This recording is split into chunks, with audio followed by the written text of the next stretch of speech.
I'm so sorry. మేవెంతగా తాగేసామంటే మాకు అసలు నువ్వు గుర్తే రాలేదు.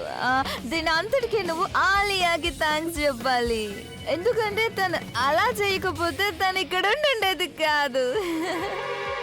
ఆలియా ఏం చేసింది ఇంతకీ?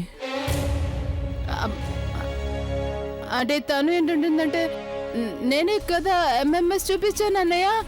నేను ఎంఎంఎస్ చూపించకపోతే తన తప్పు గురించి తెలుసుకునే అవకాశం లేదు కదా. అందుకే నాకేమనిపిస్తుందంటే ఆ కళ్ళు చూడు నంబర్ ఎక్కువైపోయిందేమో అని. అందుకే తనకి స్మార్ట్నెస్ కనిపించడం లేదు.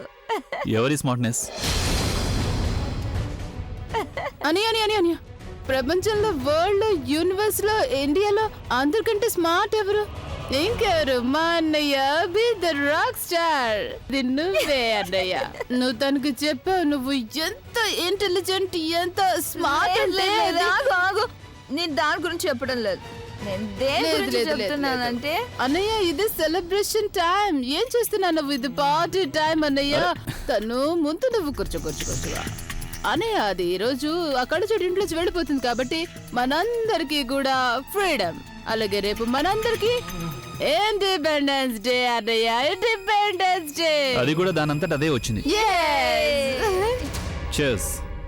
ఏంటి అసలు నువ్వేమంటున్నావు ప్రవీణ్? బుల్బుల్, ఇప్పుడు నేను చెప్పేదంతా పూర్తిగా నిజం. నాకు పనుండి నేను మా లాయర్ దగ్గరికి వెళ్ళినప్పుడే తను నాకు స్వయంగా చెప్పాడు. అభి తన దగ్గరికి వచ్చి ప్రజ్ఞకి తనకి డివోర్స్ పేపర్స్ ని తయారు చేయమని చెప్పాడట. అక్కకి డివోర్స్.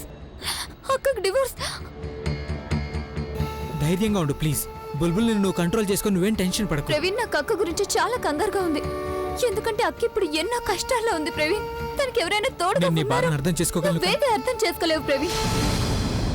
ఎందుకంటే పరిస్థితి ఇప్పుడు పూర్తిగా మారిపోయింది. ఇంతకు ముందు అక్క బావగారు ఏం చేసినా ఏమన్నా సరే తనకి తప్పుగా అనిపించేది కాదు, కొంచెం కూడా బాధ అనిపించేది కాదు. కానీ ఇప్పుడు బావగారు గురించి అక్కకున్న ఫీలింగ్స్ అన్ని మారిపోయాయి. మొత్తం అంతా మారిపోయింది. నువ్వేం చెప్తున్నావు నాకేం అర్థం కావట్లేదు. చెప్పేది సరిగ్గా చెప్పు బుల్బుల్. అక్క ఇప్పుడు బావగారిని ప్రేమిస్తుంది. వాట్?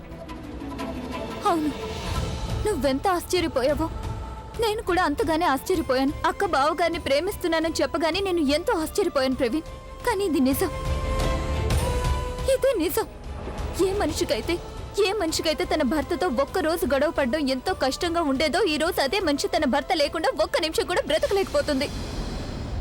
మా అమ్మగారికి ఎప్పుడైతే హార్ట్ అటాక్ వచ్చిందో అప్పుడే అక్కకి బావగారి మీద ప్రేమ పుట్టింది.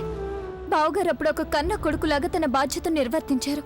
లేకపోతే బహుశా అప్పుడు కూడా అయ్యుండొచ్చు. ఎప్పుడైతే కుంకుమ భాగ్య మ్యారేజ్ హాల్ ని బావగారు కాపాడారో దానికోసం ఆయన జైలుకు కూడా వెళ్లారు. ప్రవీణ్, అక్కకి చాలా బాగా తెలుసు బావగారు ఎప్పటికీ తన్ని ప్రేమించలేరు, జీవితాంతం ద్వేషిస్తూనే ఉంటారని. అయినా కూడా తను బావగారిని ప్రేమించకుండా ఉండలేకపోయింది ప్రవీణ్. పాప ఉండలేకపోయింది. నీకైతే తెలుసు కదా, ప్రేమించిన వాళ్ళు ఒకరికొకరు దూరం అయ్యారంటే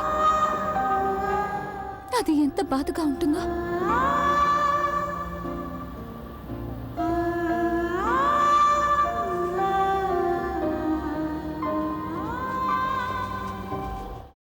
అమ్మా, అలాంటి వాళ్ళది నిజమైన ప్రేమ కాదు, అది వ్యామోహం. ఎగ్జాక్ట్లీ చిన్నత్త.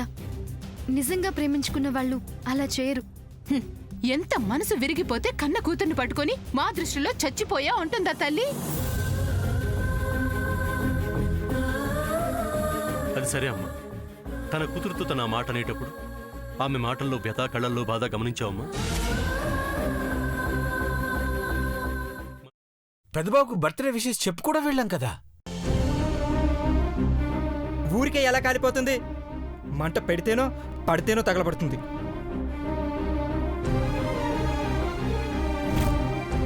కరెక్ట్ చిన్నబాబు, నీకొచ్చినట్టే నాకు డౌట్ వచ్చింది.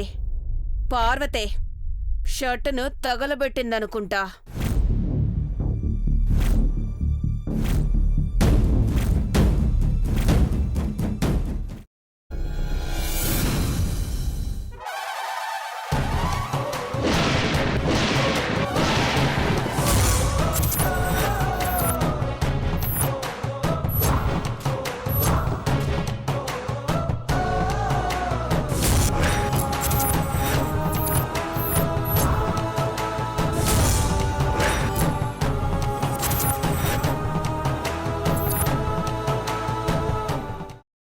వేయించుకున్న తర్వాత పొట్టు తీసేసి చాప్ చేసి పక్కన పెట్టుకోవాలి.